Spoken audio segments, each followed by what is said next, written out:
Pagrindinė įranga, kurios man reikia važiuojant į mugę. Greito surinkimo palapinė, kuri lengvai telpa į lengvąjį automobilį ir kurią pasistatyti galiu pati viena. Stop.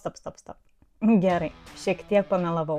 Keliose vietose tikrai reikia pagalbos, bet visada jo sulaukiu iš kokio nors praeivio.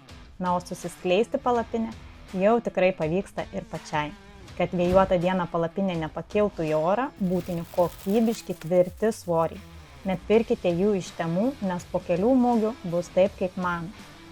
Savo gaminius mugėje dedu ant mažesnių 1,20 cm stalų, jie lengvesni, patogiau pačiai susikrauti ir telpa net į mažą automobilį.